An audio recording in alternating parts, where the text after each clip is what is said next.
biasa. Tentu saja sepanjang tubuh bayang-bayang. Biar dari tingkat manapun, mama intelek atau mama awam, kayu atau ndak berpitih, namun rasul bakal manakan ndak kailang dari hati si mama. Berapa banyak kemanakan yang berhasil disubarangkan mama. Mama jauh mama dakek sama saja. Kok profesinya manggaleh diarahkan ke dagang. Kok beliau pegawai disekolahkan atau diusahakan kerajo. Andai kata tiba dun sanak pai bayo tantang suaminya nan tak pulang-pulang. Atau apa si buyuang sakit-sakitan tak berubek. Pada umumnya lah ia bertanggapi. Kok bakal araran tentu ya ndak. Datang orang Sumando mengadukan anaknya ke rengkang dak tabantua. Rumah kekene gusur paja di lemar orang. Kadang-kadang melaporkan rumah tanggunya bersiarak. Berdusilah salah langkah paja dan bujang lah tarambau dan lain sebagainya. Nampaknya lai bertanggulangi. Tiba surat dari kampung mengabarkan dapur leruntuh. Sawah kene galodo parak di kisah orang pendeknya macam-macam lah. Aduh kalaunya mamak lai pulang kalau indak wesel nama layang. Kalau nanari bayak bulan bayi, biarlah kau sumpuak bantai ko rutin ko. Lai. Pendeknya, asah lai pandai semua pandai. Tahu magak je menimbang, mudah-mudahan tak tangih dan tak berpujuk, tak tagamang dan tak berjawet. Ko indak penuh katih, penuh ke bawah lai. Tapi kalau berbisik-bisik aja mama, bermuti-muti jodun sana atau ndak tersebut-sebut nama permaisuri dalam sore, ko bawayo ko. 2 hari 2 malam mama di Kesambini terjadi perang dingin di rumah tanggunya. Kesudahannya tainayo mama ulah di awak. Kanai kali. Pun pihak dari istri mama. Kok mailia seketik-seketik ke kemanakannya pabialah. Rasa ki orang pulau. Nyokok dape awak menjago-jagokan papa seji weh. Nyampang tibu mituo sekali-sekali bapak dasukan gua. Jago makannya lapihnya pulang. Papa tahu orang tua kalah. Arok je sawah pabaya ibanda. Aku indah. Merutuk-rutuk ke suami. Biar awak saja nama nandehan. Ikulah ke dibantu. Itulah ke dikirimi. Waktu kita susah layuran nama dok. Layuran matanya. Gawat. Sabaliaknya pula. Sabaliaknya dek dun sana. Tahu-tahu laju bini mama. Kok nan sanang bana hatinya ke beliau meminta. Pasti gadang rarehnya tayo lah. Dak bahado di petik-petik stek cuma aja buruang ketiran kue ke dia. Tapi kadang-kadang kan ganji aku dawa. Bamusuhi Korea Kuino tu. Bau pe bahasa golo macam kan. Dak nak lebih bini. Lah tabulakang bana wak kini. Malang bana kalian mama. Kasudahannya parang ramuan. Mama juga nama nangguangkan. Masalah mempertengahkan kampung kulai bana apa makan ko. Hampir tiap kampung ada organisasinya. Setidak-tidaknya bantu arisan. Biasanya di sini lah mencari dana. Gadang kayu, gadang dahan tapi gengsi kalau tak ke satu. Tak kumpul piti berkirimkan pulang. Ada untuk sekolah, ada untuk madrasah, mix musaji, alat-alat olahraga pemuda dan lain-lain objek pembangunan.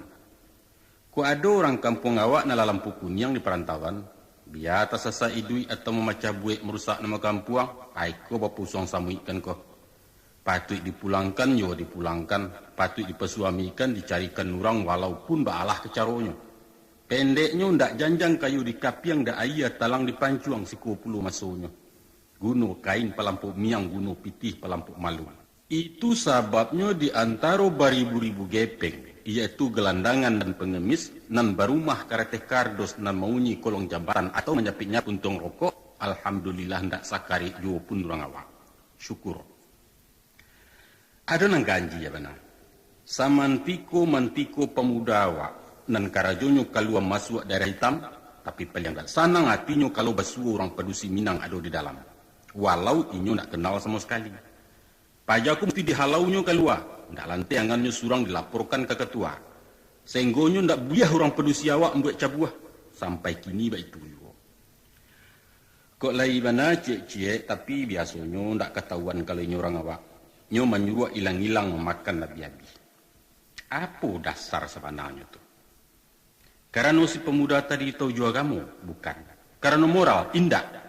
Sababnya karena malu alun babagi. Itu.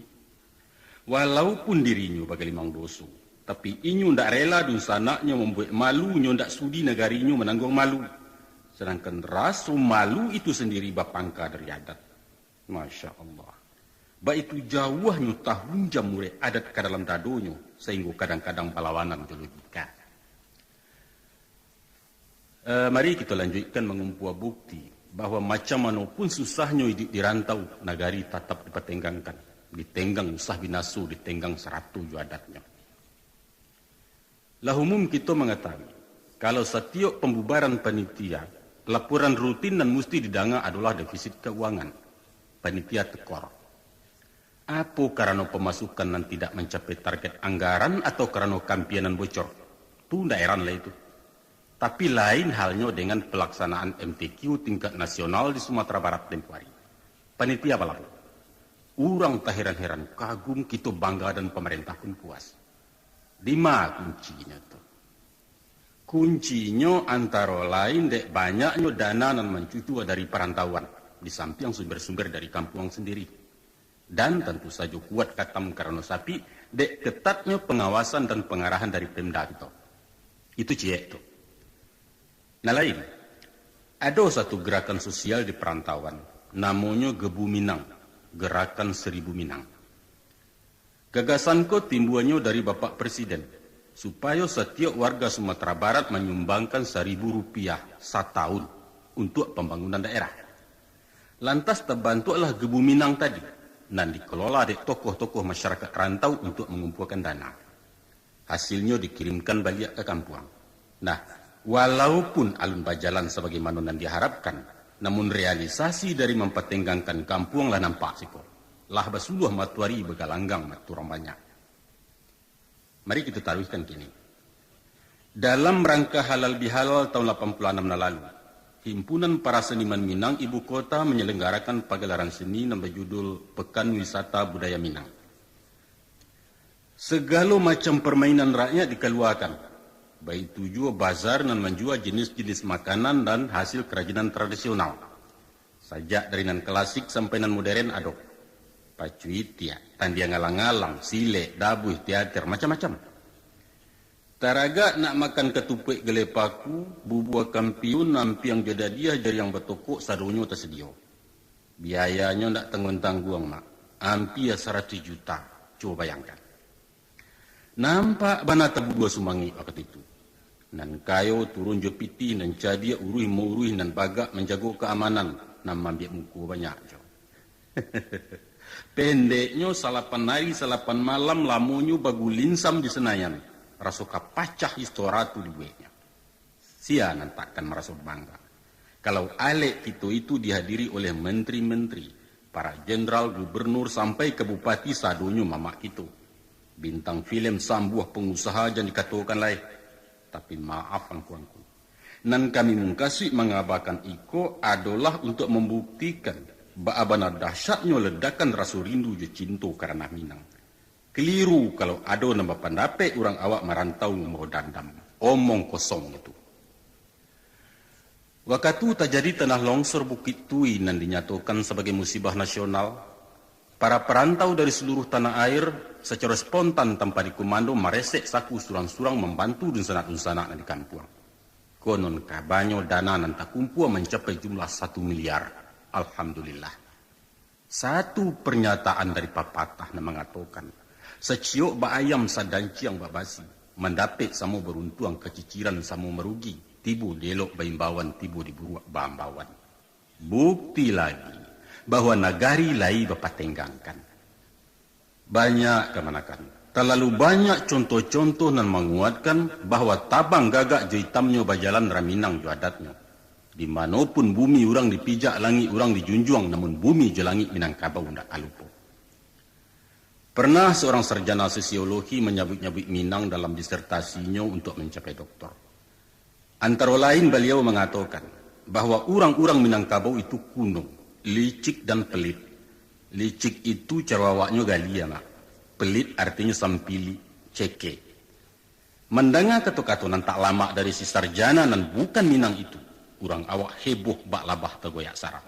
Tasingguang bana puncak kadajo. Berang, banci, kutuak, sumpah, sarapah, babaua menjadi satu. Macam-macam reaksi orang waktu itu. Dari golongan intelektual ada nama nantang berdebat di forum resmi. Orang-orang hukum mengatakan bisa dituntut di pengadilan karena itu penghinaan. Politikus menilainya sara, mengancam kerukunan dan kesatuan nasional. Para remaja berkomentar, pajatu sekiati ke pemuda Minang sebab cintonya ditulak. Nan pareman manggarega, dan sano laki-laki di lapuak muncuang pajatu, dan lain sebagainya, dan lain sebagainya. Akhirnya dengan beberapa pertimbangan masalahku didiamkan saja.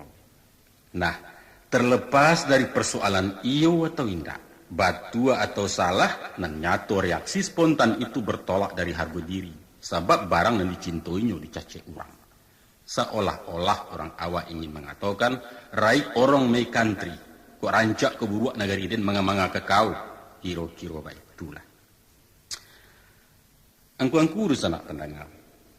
Berpedoman kepada kenyataan yang kita kemukakan tadi, dapatlah kita tarik kesimpulan bahwa image yang mengatakan bahwa seorang Minang merantau adalah pelarian, menyingkirkan diri dari struktur masyarakat yang tak manusiawi atau merupakan pemberontakan adat, ternyata bohong sama sekali. Suatu persangkaan yang tidak punya dasar. Orang laki-laki di Minangkabau tidak pernah mengeluh apalagi memberontak. Inyo indak merasa dirugikan, malah sebaliknya merasa bangga dan bahagia. Kalau dikanari pikir-pikir, baitu sare tugas nan disandangnya, tugas sebagai ayah, sebagai mama, sebagai putra daerah nan bagi orang lain mustahil tangke sekaligus, maka akan timbul pertanyaan. Resep apa yang diberikan dan baa cara mempersiapkan fisik, stamina dan mentalnya sehingga sanggup menjadi Superman macam itu. Jawabnya ialah mereka digodok di pusdiklat adat. Apa pula itu pusdiklat adat? Pusdiklat nan nambung kasu ialah surau. Mulai umur 7 tahun anak-anak Minang diharuskan masuk ke pusat pendidikan dan latihan tadi, sampai kemudian siap untuk diterjunkan ke masyarakat. Melalui pengawasan dan ketat, mereka diasingkan dari rumah. Makannya indak boleh dikanyangkan, laluknya dipapan, karajunya bagu balok. Moralnya dididik, jo agama, fisiknya dilatih bersilek, dan mentalnya diajar persambahan. Daftar kegiatannya kira-kira macam kau. Sesudah pagi-pagi sarapan jenis dingin, inyo menjalankan tugas-tugas rumah tangga sampai pukul 2. Sudah itu boleh pemain, kok kabalang-alang, kok kabadomino, kok kababuru, terserah. Namun permainan itu adalah pelajaran dan mesti disimak maknanya. Selesai sembahyang maghrib, berkumpul di surau, mengaji. Sudah pulau mengaji, turun ke laman surau, bersilek. Sebelum lalu adalah pelajaran cerdas cermat, yaitu parang pantun dan takutaki. Iko gunanya mempagalia lidah kok. Kemudian baru lalu di lantai bagaluang jokain saruang. Bisuak pagi garuntang puntang pulau kaya sumbayang baru pulang langsung ke pua bersuai nasi dingin. Bah itulah siklus kegiatan sepanjang. Sehingga kalau dicaliak kepada padatnya jadwal pelajaran, praktis anak laki-laki tidak pernah merasa di rumah.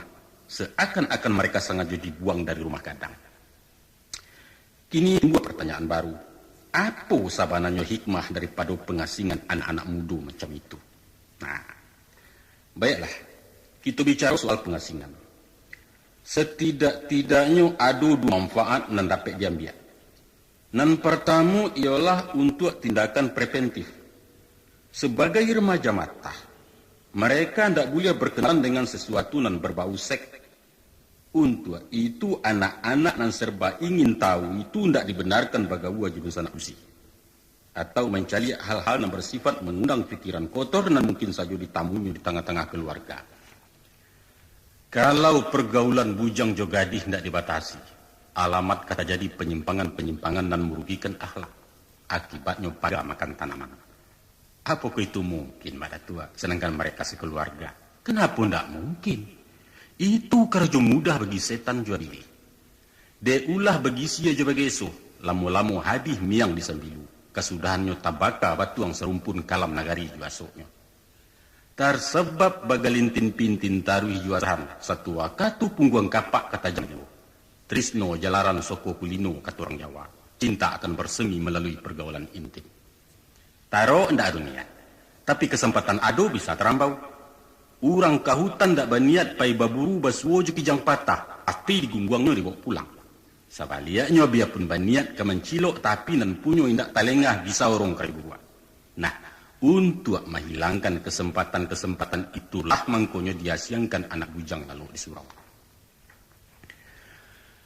Adapun ajaran moral ala Minangkabau menomorsatukan kesucian akhlak tentang kesusilaan. Di antara salapan pasang kejahatan menurut hukum adat, sumbang salah adalah urutan paling bare. Bisa diancam dihukum buang kok. Sumbang salah itu artinya kejahatan susila. Makanya, ukuran martabat seseorang ditentukan sampai di mana kemampuannya membatasi diri dalam perilaku dan ada hubungannya dengan wanita. Perampok bisa dimaafkan, pembunuh dapat diampuni, tapi skandal seks tidak mungkin ditolerir oleh masyarakat. Baik itu sensitifnya masalah pelanggaran susila, sehingga bisa-bisa menimbulkan perang antar suku atau antar negari. Kalau kemanakan dari suatu kaum diganggu, itu berarti penghinaan bagi seluruh laki-laki di kaum yang bersangkutan. Dan setiap penghinaan akan dibaleh dengan cara apapun. Ditanam tumbuh di gang itu pepatahnya. Acok bana terjadi perceraian beruntun dalam dua suku bayi pabisan hanya berawal dari putusnya pertunanganan. Sepele. Kalau kemanakannya diberi malu, maka kemenakan atau famili yang mempabue akan diberi malu pula. Ndak dapat jenang kasa jenalu ndak talok jeladiang jo racun dan cakap mesti berbalik. Sampai macam itu bana tingginya nilai susila di tanah Minang. Maaf, barangkali kemanakan kemandace-dace mendengar satu berita bahwa terjadi perceraian di malam pengantin akibat anak daru ndak selamai. Seluruh kaum goncang. Disikulah dituntut peranan mama untuk bertindak sebijaksana mungkin. Kau dapat garih patah di saruang ndak tebai di negari. Cuekin aja. Itu sih masalah sepele. Bagi bung yang sepele. Tapi bagi kami serius. Mau apa? Tuh. Kalau di daerah lain disediakan acara cari jodoh bagi muda-mudi. Dan mendapat legalisasi dan perlindungan hukum adat. Tapi di tanah Minang ikut diharamkan. Jangan cubo-cubo bekijuan matu. Jangan nak gadih orang kalau sayang di kupiah nak ketemu. Tapi ko iyo lah taraga kudo nak bapulano kabau laingin berpasangan acari selah piti banyak-banyak. Baik tujuh pihak nang gadi-gadi. Indak buliah palala, indak buliah galak marahai, indak buliah penduduk tangga janjang. Paliang cilaku petandang lalu pantang nak gadi pejalan surang. Kalau budi lata singi hilanglah tuah di negari rancak dan indak peguno lagi. Dalam hal itu mama pun diperingatkan. Agak palias tek mato mak. Tu supiak manih lapang galak surang demu kecamin tu. Barangkali siriah lah patui perjunjungan. Bah itu warih dijawabkan orang dahulu. Antah kini tidak jalekan. Tapi nan nyato, secara simbolis masih tinggal curi yang di batu. Nampak pakai-pakainya. Caliaklah. Di antara 27 provinsi di Indonesia tercinta aku. Barangkali Sumatera Barat lah satu-satunya daerah yang tak pernah mempunyai lokalisasi WTS. Mungkin saja barang kuadu, tapi di awak indak bakandangkan, indak bapamerkan. Mari pertahankan lambang supremasi moral yang menjadi kebanggaan ranah Minang. Itu manfaat dan pertama. Manfaat yang kedua ialah untuk menanamkan wibawa pribadi. Batu tua jodun sanak pedusi atau jo kemanakan paralu-paralu saja. Mesti serius, tegas indakan humor apalagi berkele-kele. Sada mengecek buang muka kena lain usah dipandang cek matonyo. Maka secara kejiwaan, lawan mengecek akan menaruh hormat dan segan. Disitulah tumbuhnya kewibawaan seseorang. Tapi sikap semacam tadi akan sulit diciptakan oleh si calon mama disebabkan pergaulan nan talampau intim di keluarga. Dikhawatirkan nanti inyo tidak bisa berfungsi sebagai pemimpin dan potensial di rumah gadang. Agaknya ikulah alasan timbulnya suatu etik bahwa seorang komandan tidak boleh talampau akrab jauh anak buah, baik tujuan antara guru jemuri. Maka untuk membantu satu kepemimpinan dan berwibawa, mesti mampu mendisiplin diri. Dan itu hanya bisa kalau pandai menjaga jarak antara yang dipimpin dan memimpin, sehingga timbul rasa hormat tadi. Itulah yang dimungkasui dengan mamak disambah layar, kemenakan disambah batin. Nah, kita taruh kan? Sebelum ke surau makan dulu. Makannya ndak baidang-idang kan doh. Ambil surang ke periwak sedang terjarang kalau paralu menyuuk sambil tagak pintu dapur. Itu dalam maknanya tuh kemenakan. Kalau makannya ditatiangkan, airnya diisikan, diservis, dipadasokan, maka akan timbul rasa berutang budi dalam hatinya. Aiko babayo. Apabila seorang lata makan budi, rumi mengatakan nan bana. Lidah letai impi nan iyo tersabut indak nan indak tersabut antah. Ba'a kata Pak Hakim ke menukuk meja menjatuhkan hukuman kalau si terdakwa lah menanam budi lebih dulu. TV warna 24 inci letak birumbun di ruang tamu. Apa kata ibu? Tolong atuh Pak, ibu Pak. Hancur keadilan dia ulah jasuh letak makan. Kau akibatnya kemenakan. Ingat bahwa Mama Ju adalah hakim di rumah gadang, hakim di dalam kau. Oleh sebab itu, calon Mama tidak boleh dibiasakan dapat servis dan membuat inyo lupa diri nanti. Tiba di surau, dibuka sore adoi guru beraja mengaji. Lah tamat Quran lanjutkan beraja tafsir, beraja fikih, tarikh dan lain-lain cabang ilmu agama untuk baka dunia akhirat. Iko paralu, bahkan lebih paralu dari segala nama paralu-paralu. Ibarat suatu gedong, maka agamu adalah fondasi dan manahan barik bangunan. Hotel batingke akan amruk di atas fondamen dalam sejangka apalagi kalau tanahnya gaca dan batu. Tidak salah orang menampilkan syarak sebagai sandi berdirinya adat, sebagai batu laweh pananai tunggak rumah gadang. Suatu saat aratu akan membuat orang kelaparan. Pengetahuan akan merusak kedudukan, menyebarkan malapetaka kalau inyo inggok di pribadi si kayu, si cadia, si pengusaha dan tak beriman. Itu pasti. Memang nama membatasi kemauan manusia itu adalah aturan-aturan. Sedangkan adat juga aturan dan negara punya aturan. Tapi aturan buatan manusia dihakimi oleh manusia pula. Manusia dengan segala kelemahan dan keterbatasannya. Seorang koruptor akan bebas kalau kesalahannya tidak bisa dibuktikan di pengadilan. Mampacarui pengulu tidak melanggar daik doh. Asah ada orang mendengar. Kok terdengar makannya itu yobayutang. Di suatu tampik nan romantis strategis. Sepasang merpati sedang asyik mengembara di alam khayal. Nah layok malayang di salu-salu bintang angkasa luar. Tiba-tiba si Romeo mairik tangan si Juliet untuk singgah di bulan negak sabantah. Lantas Juliet ku capek bereaksi. Dengar ragu-ragu sambil batangguh hanya babasu malu-malu. Manga aku tak nampak ada orang dah. Oh, nampak ada orang cuma ditakuinya. Ba kalau ndak ba orang, ba kalau ndak nampak tarui. Maka runtuhlah suatu pertahanan terakhir sebab bentengnya dibangun dari batang pisang dan rapuh, bukan dari cor beton batulang wajah, bukan benteng iman atas jaminan Allah. Na'udzubillah min zalik. Jadi kesimpulannya, agamu mesti dipakukan arek dalam jiwa para remaja. Mesti ditatar, mesti dididik, mesti dilatih. Kemudian, selesai pendidikan rohani dengan mengaji, maka kini pelajaran beralih ke pendidikan jasmani. Turun bersama-sama kalaman surau untuk berlatih bersilat. Seorang calon ayah, calon mama, calon pemimpin harus sehat badan, kuat dan gagah. Inyo diajar barani madoi segala tantangan dari manapun datangnya. Anak-anak Minang tak boleh loyo, tak boleh cengeng, apalagi merengek-rengek minta dikesiangi orang lain. Dia terpentas kehidupan, acuk bana basua sewenang-wenangan dengan berbagai alasan.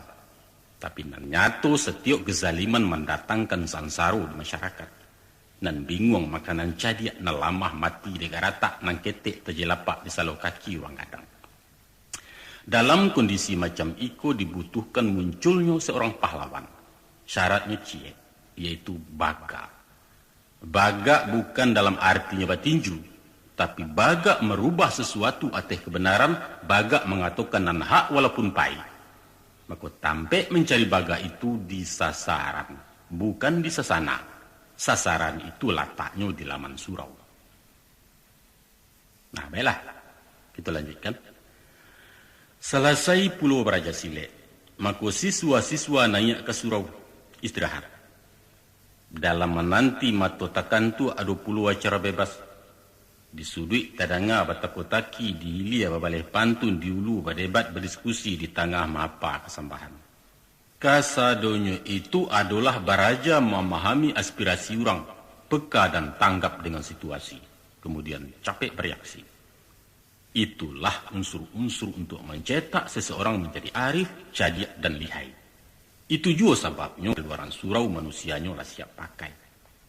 Tokoh-tokoh pejuang kemerdekaan banyak dilayakkan di Minangkabau. Mereka bukan sarjana tapi sanggup merubah jarum sejarah. Kalaupun ada yang lulusan sekolah Eropa namun pendidikan dasarnya di surau. Singo-singo diplomat revolusi dilapehkan dari rimbo Minangkabau dan sarangnya adalah surau bukan universitas. Itu dulu kemanakan. Dulu semasa merintis, marabui dan mempertahankan kemerdekaan. Tapi kini, di era mengisi kemerdekaan kini kubah, entahlah. Selain daripada itu, di bidang keamanan dan ketertiban surau berperan penting. Dengan diasramakannya anak-anak akan mudah mengontrol kegiatannya dalam masyarakat. Umpama kapatang ado gadih nan tapaki ado ayam nan takeo atau paga nan terompak cari urangnya sia nan tak alut surau petang. Nyampang kampung kamasuakan lanun datang mengamuk kebakaran dan lain-lain tokok saja pintu surau. Kemanakan? Sakironyo orang kini sempat mencari keadaan pemuda tempo dulu lalu di surau. Kesannya cuma cie. Menyedihkan. Ya, menyedihkan. Atau orang lain akan berkomentar, sampai hati ibu-ibu Minang menyiksa anaknya tidur di langgar. Memang menyedihkan. Bakasua lantai pelupuah superai jola piak pandan tangan dikatuak jadi banta saruang pun tangguang keselimut. Persis gelandangan dan tiga di kaki limau. Padahal di rumah gadang apa nanindak. Rumah yang dibuatkan memakan duangnya salimut tabah pembeli ayah atau paragiah dari bako. Tapi memang baitulah seharusnya ditampil latihan. Latihan ketahanan fisik dan ketahanan mental. Mesti kuat menahan dingin. Entah nanti mungkin kalalok di tengah padang basau ambun. Pungguang nalah tabiaso yunan kareh hendak kecangguang katagamang lai kalau tapaso tidur di batu bakalang tunggu dalam hutan. Ya, perjalanan hidupku ndak salamonyo mani, ndak salamonyo mulus. Siapa tahu nak kata jadi. Malang jemuju ndak cari tangga dari badan. Dunsana dan kemanakan penanga, ada ajaran kuno orang Saisua, yaitu jan palalok pagi. Mesti dahulu bangun dari ayam jan pada rasaki dicotoknya. Untuk itu, satu tadanga tabuh subuh belompean ke pincuran atau ke batangaya mandi ranang ke cimpuang. Selesai sumbayang berjamaah pulang ke rumah ranggai, mando-ando jalan ke dapur jan tausia orang semando tengah rumah. Sudah tu diresek tu duang saji sarapan jo nasi dingin. Ba'a mangko jo nasi dingin. Sudah ngakan. Supaya prihatin dalam hidup. Kok nalama tentu iyo sagaluange. Nan sagaluange tu tampeknya di lapau kalapau tujuh pitih. Baraka ba urang lenteh kenangan. Tapi kalau indak baputa kinci-kinci jangan diarok nasib kebarubah. Sapah dibuyuang nasi dingin bungkuaklah lalu di surau menanti mato ketebuka. Kemanakan dan nusana penanga, itulah antara lain rahasio-rahasio ajaran dan basuo dalam lembaga surau. Pada pokoknya anak-anak diajar menderita. Penderitaan memacu inisiatif dalam memburu cita-cita. Secara psikologis, kehidupan mewah dan manjo melamahkan daya juang. Tantangan ringan dirasukannya sangat barek tersinggung lebih abakanai. Sehingga dalam arena hidup ini mudah frustrasi, lah kalah sebelum bertanding. Sebaliknya orang-orang yang berprestasi tinggi acuk